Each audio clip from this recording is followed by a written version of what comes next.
हाँ जी, अस्सलाम वालेकुम। तो मेरे एक दोस्त ने मुझसे अभी पूछा है कि भाई अज़ीम भाई मुझे हेल्प करें, थोड़ा-सा मुझे बताएँ कि मैं यूएई के अंदर हूँ और मैं यहाँ अपनी एक कंपनी बनाकर मूव करना चाहता हूँ, तो क्या सीन है? तो ये वीडियो मैं अभी फ्राइडे का टाइम है, जल्दी-जल्दी में बना रहा हूँ ताकि वो भाई की भी हेल्प हो जाए और आप लोग भी जो देखना चाह रहे हैं कि अगर यूरोप के अंदर आना है तो कौन-सी कंट्री चूज़ करें, जिसके अंदर मैं आपको बताऊँगा कि ज़रूरी नहीं, मैं एग्ज़ाम्पल दूँगा आईटी कंपनी की, पर आपकी किसी भी किस्म की कंपनी हो सकती है, जिसके अंदर मैं कंट्रीज़ बताऊँगा कि किसके अंदर वीज़े की आसानी है और कंपनी सेटअप करने का क्या सीन है और टैक्सेस का और एंड में आपकी ओवरऑल कॉस्ट क्या आएगी। तो इस वीडियो के अंदर मैं आपको बताऊंगा वो सारी कंट्रीज़ जहां आप अपनी कंपनी बनाकर रीलोकेट कर सकते हैं, चाहे आप यूएई में हों या दुनिया में कहीं से भी आ रहे हों, चाहे पाकिस्तान इंडिया से हों, डिपेंड्स ऑफ कोर्स। से पैसे लगते हैं सारी चीज़ों के अंदर।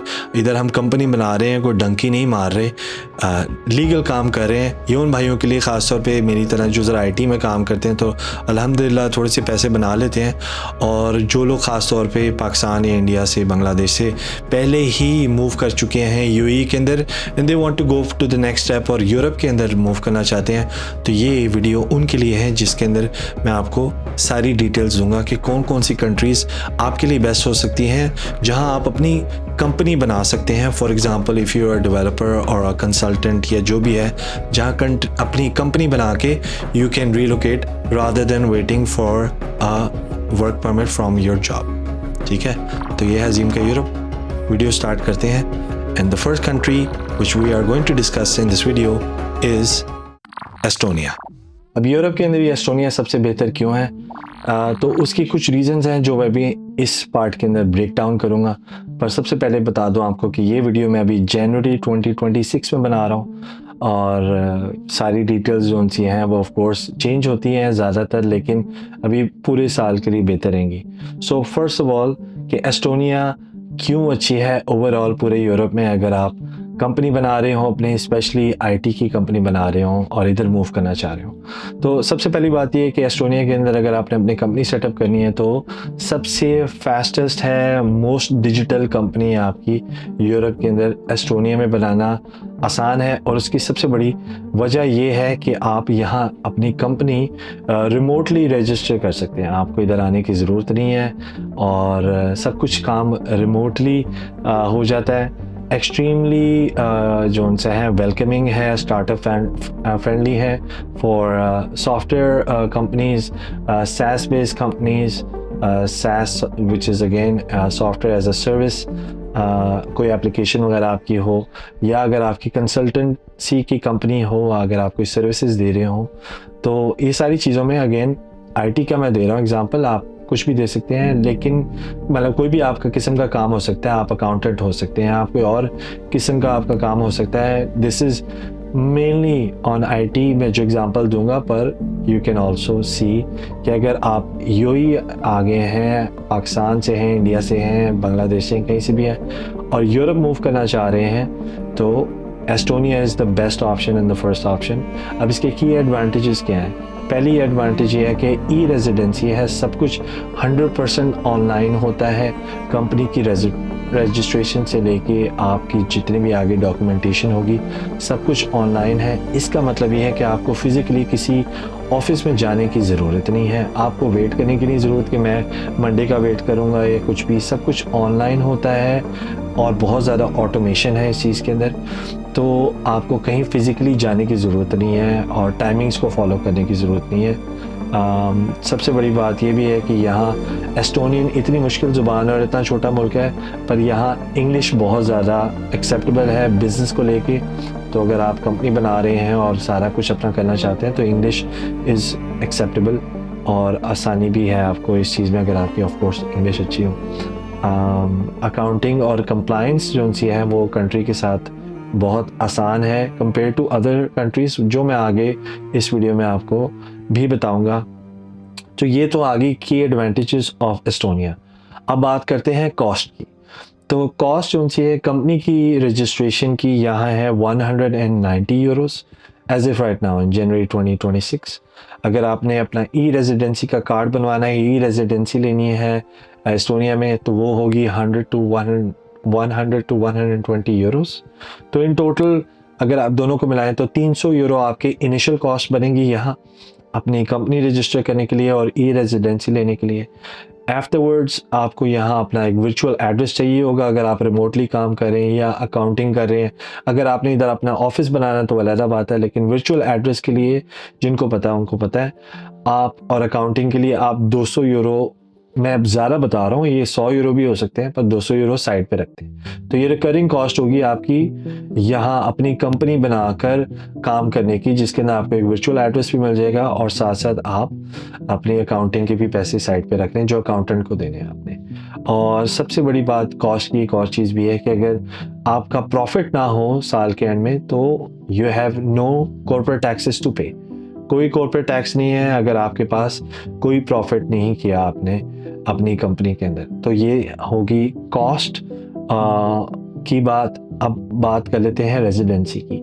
रेजिडेंसी में आपके पास पहले तो आपने अपनी कंपनी रजिस्टर कर दी, और लेकिन साथ आप अपना स्टार्टअप वीज़ा पहले ले सकते हैं या डिजिटल नोमैड वीज़ा ले सकते हैं। आपको अगर कोई भी इन सारी चीज़ों में अगर मैं ज़्यादा जल्दी जा रहा हूँ कुछ भी हो तो आप मुझे इंस्टाग्राम पे मैसेज कर सकते हैं या मैं लिंक दे देता हूँ नीचे। कमेंट भी कर सकते हैं इस वीडियो के ऊपर। I would be happy to answer any comments. और अगर कोई ऐसा टॉपिक है जो आप चाहते हैं कि जिसके ऊपर मैं बनाऊँ वीडियो तो वो भी लिख के बता सकते हैं नीचे कमेंट के अंदर। I would be more than happy to make another video to help you guys. और अगर आपके पास कोई वीडियो आइडियाज़ भी हों उसी चीज़ के बारे में, तो ये मैंने ब्रेक डाउन किया है जिसके अंदर एस्टोनिया के मैंने की एडवांटेजेस बताए हैं, मैंने उसके कॉस्ट का बताया है और उसकी रेजिडेंसी का बताया है। एंड में यहाँ रीलोकेशन करने के लिए आपको मैक्सिमम 1 to 3 मंथ्स चाहिए। तो ओवरऑल अगर आप किसी और कंट्री में हैं, यूएई में है, for example India, Pakistan, Bangladesh से आप पहले ही आगे में हैं, UAE, let's suppose middle east आगे, and you want to go for the next step, Estonia is the place to go if you want to land in Europe, which is the easiest way. Now ये तो सारी अच्छी बातें होगी और ये best है ऑफ कोर्स उन लोगों के लिए जो सोलो डेवलपर हैं या SaaS बेस्ड एप्लीकेशन के फाउंडर हैं या उनकी कंसल्टेंसी की कंपनी है और वो जल्दी करना चाहते हैं और लो फ्रिक्शन के साथ करना चाहते हैं। पर एस्टोनिया की थोड़े से डाउन साइड्स भी मैं बता देता हूँ। यहाँ मार्केट छोटी है। अगर आपने एस्टोनिया के अंदर रह के एस्टोनिया के लिए ही काम करना है तो वो मुश्किल है। आपको एस्टोनिया में आपका एक स्टेपिंग स्टोन होगा जहाँ आप आके कोशिश करोगे पूरी यूरोप मार्केट को रीच आउट करो with your company. Again example जो सी है वो आईटी की है। तो ये थी Estonia and now we are going to go to the second option which is Germany. अब जर्मनी सेकंड नंबर पे क्यों है जबकि एस्टोनिया से बड़ी कंट्री है? इसके अंदर बेस्ट क्रेडिबिलिटी मिलती है अगर आपकी कंपनी जर्मनी के अंदर हो। पूरे ईयू की मार्केट की एक्सेस मिलती है और अगर आप यूरोप में लॉन्ग टर्म रहना चाहते हैं तो Germany is a better option than Estonia. ज़्यादा मैं डिटेल से भी आपको थोड़ी देर में बताता हूँ। सबसे जो सी है बड़ी बात जर्मनी की ये है कि सबसे बड़ी इकोनॉमी है पूरी यूरोप की, स्ट्रॉन्गेस्ट इकोनॉमी है। आपका हाई ट्रस्ट होता है with clients, with banks and investors अगर आपकी कंपनी जर्मनी के अंदर हो, आईटी रिलेटेड या कोई भी और सर्विसेज हो सकती हैं। अगर आप यहाँ सेल्फ एम्प्लॉयमेंट किया हुआ है तो आपके पास एक क्लियर पैथवे है जिससे आप रेजिडेंसी यहाँ ले सकते हैं। आसान तरीका है क्योंकि एस्टोनिया के अंदर अगर आपने रेजिडेंसी वगैरह लेनी है तो आपको वहाँ ज़ुबान आनी चाहिए। हर एक कंट्री के अंदर यूरोप के अंदर कम से कम ज़ुबान आना ज़रूरी है वहाँ की रेजिडेंसी के लिए। पर एस्टोनिया में ज़्यादा मुश्किल है। यहाँ यूरोप के अंदर अगर आपने रहना है तो सबसे क्लियर पैथवे, या सबसे तो नहीं मैं कहूँगा, एज़ कम्पेयर टू एस्टोनिया यहाँ रेजिडेंसी का पाथ जो है वो ज़्यादा आसान है। मैं ज़्यादा डिटेल आपको थोड़ी देर में बताऊँगा। और की एडवांटेजेस क्या है आपकी जर्मनी में कंपनी बनाने की? वो ये है कि यहाँ स्ट्रॉन्ग टेक का इकोसिस्टम है। यहाँ बर्लिन के अंदर, म्यूनिक के अंदर बहुत ज़्यादा एक्सपोज होते हैं, फिज़िकल एक्सपोज होते हैं, ऑनलाइन वेबिनार्स होते हैं, एक्सपोज होते हैं, जहाँ जाके आप शिरकत कर सकते हैं अपनी ज्वाइन करके। You can find new clients और अपने आप को मार्केट कर सकते हैं। एस्टोनिया के अंदर ये मुश्किल है। एस्टोनिया में अगर आप होगा तो आपको ऑनलाइन ही करना पड़ेगा। वहाँ एक्सपोज वगैरह का उस तरह सीन नहीं है जिस तरह जर्मनी में है, क्योंकि यहाँ पूरी यूरोप से ऑलमोस्ट बिग प्लेयर्स आते हैं और आप अपने आप को वहाँ मार्केट कर सकते हैं। तो पहला एक एडवांटेज तो ये है कि वहाँ टेक इकोसिस्टम इस तरह एक्सपोज वगैरह का जर्मनी में ज़्यादा है। रेजिडेंसी के ऑप्शंस, अगर आप किसी बड़ी सैस एप्लीकेशन के फाउंडर हैं या अपनी कंपनी के फाउंडर हैं तो आपके, मैंने बताया, रेजिडेंसी के ऑप्शंस यहाँ बेहतर हैं और बहुत ज़्यादा क्रेडिबल होता है स्ट्रक्चर आपका B2B क्लाइंट्स के साथ, कि अगर आप बिज़नेस टू बिज़नेस क्लाइंट्स अगर आपके हैं तो जर्मन तो पूरी दुनिया में मशहूर है, बहुत ज़्यादा स्ट्रक्चर्ड काम करते हैं, तो बड़ा स्ट्रक्चर्ड इधर है सीन B2B क्लाइंट्स के साथ। अब ये तो आगे की advantages of being in Germany. तो बेसिकली बड़ी मार्केट है, बड़ी सोच है, ज़्यादा देर के लिए आप इधर आ रहे हैं, ज़्यादा बड़ा खेलना चाहते हैं, सो गो फॉर जर्मनी। कॉस्ट और टाइमलाइन मैं आपको बता देता हूँ यहाँ आने की क्या है। यहाँ बेसिकली बिल्कुल सीधा सीधा सिस्टम नहीं है। एस्टोनिया के यहाँ दो किस्म की आपकी कंपनीज बनती हैं। एक कंपनी है जिसको UG बोलते हैं, जो मिनी गम्बे होती है, मैं गम्बे बोल रहा हूँ लेकिन बेसिकली मिनी GmbH होती है, UG मैं लिख दूंगा इधर। एक कंपनी का नाम ये है, या आपकी कंपनी बनेगी गम्बे विच इज़ GmbH। अब वो होती है बड़ी साइज़ की कंपनी, जो स्मॉल टू मीडियम होते हैं वो UG बनाएंगे। UG की जो सी सेटअप कॉस्ट है वो है 800 to 1500 Euros. This is just the setup cost, ठीक है। जहां आपकी सेम कंपनी की रजिस्ट्रेशन एस्टोनिया के अंदर 190 यूरोस में थी, यहाँ सीधा कॉस्ट जंप किया है 190 से 800 to 1500, and this is for a smaller company. अगर आपकी बड़ी कंपनी है, ज़्यादा लोग हैं, मीडियम या बड़ा साइज़ आपकी कंपनी का टू लार्ज स्केल पे है, तो उसके लिए GmbH कंपनी आपकी बनेगी। जो ये वीडियो देख रहा है ऑफ कोर्स वो गम्बे तो नहीं बना रहा, तो आप UG पे ही रहना। But just for your information, गम्बे बनाने के लिए, सिर्फ बनाने के लिए, रजिस्ट्रेशन करने के लिए, जो यहाँ नोटारिस या नोटेर होता है या पटवारी यहाँ का होता है, उसको पैसे देने के लिए आपको 4 से 5,000 यूरो सिर्फ देना है, प्लस 25K कैपिटल भी होगा आपका। तो ये लंबी गेम है। अगेन जो ये वीडियो देख रहा है वो तो ये वीडियो गेम बना नहीं रहा, लेकिन अगर आपकी कंपनी बड़ी हो जाती है तो आपको GmbH बनानी पड़ेगी जर्मनी में, but stick to UG। Timeline क्या है? टाइमलाइन सर ये है कि आपकी एस्टोनिया के अंदर जहां कंपनी 1 से 2 हफ्ते में बन जाती थी सब कुछ, यहाँ आपकी कंपनी बन रही है 4 to 8 वीक्स। जर्मनी के अंदर अगेन सब कुछ बहुत स्ट्रक्चर्ड है, तो बहुत ज़्यादा टाइम लगता है थोड़ा सा। कॉर्पोरेट टैक्स जहाँ वहाँ प्रॉफिट्स के बगैर ज़ीरो था, यहाँ अगर आपका प्रॉफिट बन जाता है तो 30% है। सो इन कंपैरिजन अगर एस्टोनिया में 0% था तो यहाँ मतलब वो दुबई नहीं है, प्रॉफिट्स के बाद आपको टैक्स लगेगा। वहाँ खैर यहाँ कॉर्पोरेट टैक्स 30% था। तो basically as compare to Estonia, Germany के अंदर कॉर्पोरेट टैक्स ज़्यादा है, जो मैं आपको बताना चाह रहा हूँ। रेजिडेंसी का क्या सीन है? रेजिडेंसी में सेल्फ एम्प्लॉयमेंट की आपको रेजिडेंट परमिट मिल जाता है बड़ी आसानी से। प्रोसेसिंग जो सी है वो 2 से 4 महीने है, और 2 से 4 महीने के बाद आपको यहाँ सेल्फ एम्प्लॉयड रेजिडेंट परमिट मिलेगा कि आप यहाँ हैं, लेकिन आप टेम्परेरी परमिट है ये इसकी एक्सपायरी होती है। जो अगर आप परमानेंट रेजिडेंसी करना चाह रहे हैं जर्मनी की, वो आपको मिलता है 3 से 5 साल बाद। अगेन आप चाहें तो मैं उसकी भी एक वीडियो बना सकता हूँ अगर आप चाहें, बट ये अगेन वीडियो फोकस है more on if you want to make a company here.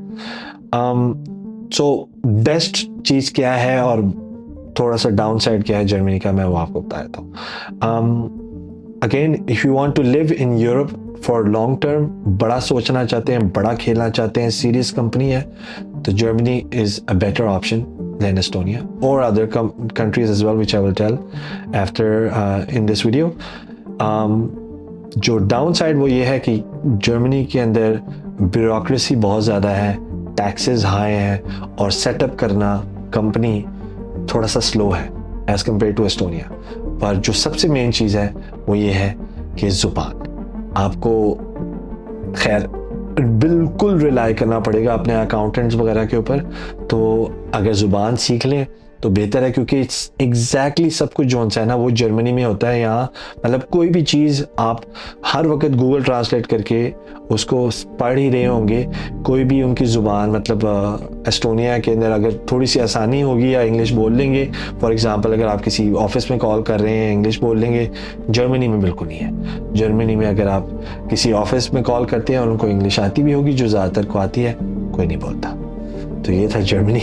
तो सब मुश्किल है, पर अगेन अगर आप बड़ा खेल रहे हैं, बड़ा सोच रहे हैं, तो you will also have a accountant in Germany. तो ये थी ऑप्शन नंबर 2। अब इसी वीडियो के अंदर ऑप्शन नंबर 3 है नेदरलैंड्स। अब नेदरलैंड्स, जिसको हम पुराने ज़माने में हॉलैंड भी कहते थे, अभी तक वैसे बाय द वे अगर उनको पूछें तो वो हॉलैंड ही कहते हैं इसको। ये क्यों है इधर बेस्ट मूव करने के लिए अगर आप आ रहे हैं किसी और कंट्री से, स्पेशली मिडल ईस्ट? क्योंकि यहाँ बैलेंस है वर्क लाइफ का, बिजनेस की ईज़ है, और overall as compare to Estonia और as compare to Germany, quality of life मेरे एक्सपीरियंस में ज़्यादा है इन दोनों कंट्रीज से। It's very international, it's very English friendly. बहुत ज़्यादा लोग हैं जिन लोगों को पता है, उनको पता है डच इंडिया कंपनी भी जो उनसे आई थी वो ये थी। ये बेसिकली ताजिर हैं, ट्रेड्समैन है। यहाँ ट्रेडिंग करना, बिजनेस करना बहुत ज़्यादा इनवाइटिंग है, बहुत हेल्प करते हैं, बहुत फ्रेंडली हैं इस मामले के अंदर, इंग्लिश फ्रेंडली है, आपके साथ रुकेंगे नहीं। अगर आप जर्मनी में हैं, एस्टोनिया में ऑफ कोर्स अगर if you are, it's very easy to open a business, पर आई एम नॉट श्योर कि वहाँ चलते फिरते आपसे कितने लोग ज़ुबान इंग्लिश में बोल सकेंगे। जर्मनी में तो बोलेंगे ही नहीं। अगर कोई रेसिस्ट बंदा होगा आपको ज़ुबान सीखनी पड़ेगी। हॉलैंड के अंदर फ्रेंडली है, ओवरऑल फ्रेंडली है। यहाँ अगर आप बोलें आपको ज़ुबान नहीं आती तो वो आपके साथ इंग्लिश में बात करेंगे। So it's very easy if you are coming from another country and you don't know the native language, you can speak to them in English. Tax planning के ऑप्शंस बहुत एक्सीलेंट हैं यहाँ, और टेक का या स्टार्टअप का culture बहुत strong है। अगेन मैंने जैसे बताया कि ये ट्रेडिंग का माइंडसेट है इन लोगों का, बिजनेस ओरिएंटेड है। It's like the Dubai of Europe. तो यहाँ हर बंदा जो है वो पैसे कमाना चाहता है और बड़ा आदमी बनना चाहता है इन जनरल। तो एक एनर्जी आपको नेदरलैंड्स के अंदर फील होती है। इसकी की एडवांटेजेस क्या हैं? इजी बैंकिंग है यहाँ as compare to Germany. SaaS fintech या कंसल्टिंग के लिए ये बेहतर है जर्मनी से, इट्स वेरी गुड। और again as compared to Germany आपके पास एक्सेस है पूरी यूरोप के क्लाइंट्स की और इन्वेस्टर्स की, क्योंकि यहाँ भी बहुत ज़्यादा एक्सपोज लगते हैं। तो if you are someone who has limited capital and limited patience to learn the local language, तो नेदरलैंड्स बेहतर है यहाँ, क्योंकि यहाँ ज़्यादातर सब कुछ इंग्लिश में हो जाता है और ज़्यादा पैसे भी नहीं लगते। एस्टोनिया से ज़्यादा लगेंगे पर जर्मनी से कम। अब यहाँ कंपनी की अगर आप टाइप की बात करें तो यहाँ होती है बेवे इन डच या बीवी, which is another company type. जहाँ जर्मनी के अंदर आपको यूजी या जीएमबीएच होनी थी, यहाँ आपको बेवे या बीवी की कंपनी बनानी पड़ेगी। इसकी सेटअप कॉस्ट जो सी है वो है 1500 से लेके 3000 तक। ये कंपनी आपकी किसी अकाउंटेंट के थ्रू 2 से 4 हफ्ते में बन जाएगी। सारा यहाँ काम जो सा है वो डच के अंदर ही हो रहा है, तो आपको बंदा हायर करना पड़ेगा। एस्टोनिया वाले मज़े नहीं है। कॉर्पोरेट टैक्स जो सा है वो 19% से लेके 19% है अगर आपकी टोटल जो सी है वो इनकम है 2 लाख तक। अगर 2 लाख से ऊपर जा रहे हैं आप सालाना तो इट्स 25.8 विच इज़ 26%। अगर रेजिडेंसी की बात करें तो स्टार्टअप वीज़ा आपको मिल सकता है 1 साल का सेल्फ एम्प्लॉयड परमिट के ऊपर भी आप आ सकते हैं यहाँ, या हाई स्किल्ड माइग्रेंट वीज़ा भी ले सकते हैं। रीलोकेट करने के लिए आपको यहाँ 1 से 3 महीने लग जाएंगे। अब नेदरलैंड सबसे अच्छा क्यों है, मुझे क्यों लगता है सारी बेस के अंदर, क्योंकि यहाँ इंग्लिश हर कोई बोल लेता है, स्ट्रॉन्ग बिजनेस रेपुटेशन है, पूरे यूरोप को आप टेक केयर कर सकते हैं, एक्सपोज भी हैं। The only bad thing which I can C, so for example अगर आपके पास बैड थिंग पे जाने से पहले, अगर आपके पास लिमिटेड कैपिटल है और आपकी इंग्लिश है और आपके पास पेशेंस नहीं है कोई और ज़ुबान सीखने का, local for example in Germany, आप यहाँ रह सकते हैं क्योंकि इंग्लिश फ्रेंडली है बहुत ज़्यादा। The only bad thing I can see is the cost of living. Cost of living Holland के अंदर या नेदरलैंड्स में as compare to Germany and Estonia is very high. तो ये थी हॉलैंड। अब जिन लोगों को पता है उनको पता है मैं बेल्जियम में रहता हूँ, तो बेल्जियम का भी मैं बता देता हूँ। बेल्जियम को चौथे नंबर पे डाल देते हैं, लेकिन अभी तक जो फर्स्ट 3 कंट्रीज़ मैंने बताई हैं वो हैं Estonia, Germany and then Netherlands. और अब बात करते हैं चौथी country which is my country, Belgium. अब Belgium as compare to Germany या एस्टोनिया या नेदरलैंड्स, एस्टोनिया को चलो साइड पे कर देते हैं, जर्मनी या नेदरलैंड्स की दोनों बुराइयां बेल्जियम के अंदर हैं और अच्छाइयाँ भी हैं। मैं आपको एग्जांपल देता हूँ। यहाँ ईज़ ऑफ सेटअप जो सा है वो मुश्किल है, उस तरह नहीं है, जर्मनी वाला सीन है थोड़ा सा। रिमोट सेटअप जर्मनी और नेदरलैंड्स की तरह हो नहीं सकता। कॉर्पोरेट टैक्स दरमियान में है, जर्मनी में 30% है, हॉलैंड या नेदरलैंड्स के अंदर 19 से लेके 26 तक था, यहाँ 25 ही है कॉर्पोरेट टैक्स। पर्सनल टैक्सेस जो से अगर आपने करने हैं वो बहुत ज़्यादा हाई हैं एज़ कम्पेयर टू नेदरलैंड्स जहाँ मीडियम है, और जर्मनी में क्योंकि सबसे ज़्यादा कॉर्पोरेट पर्सनल टैक्स होता है। तो ये गेम खेलते रहते हैं जर्मनी और बेल्जियम कि भाई सब तो ज़्यादा इनकम टैक्स किन्हें देना, तो वो चलता रहता है। पर बेल्जियम में भी बहुत ज़्यादा है। बैंकिंग एवरेज है, केबीसी बैंक के अलावा और कोई भी बैंक आपके साथ इंग्लिश बोलता नहीं, तो आपको लोकल ज़ुबान चाहिए। स्टार्टअप का इकोसिस्टम इतना अच्छा नहीं है as compare to Netherlands and Germany. और रेजिडेंसी का पाथवे जर्मनी की तरह है कि अगर आप यहाँ 3 से 5 साल हो गए हैं रहते हुए तो आप रेजिडेंसी वगैरह भी ले सकते हैं।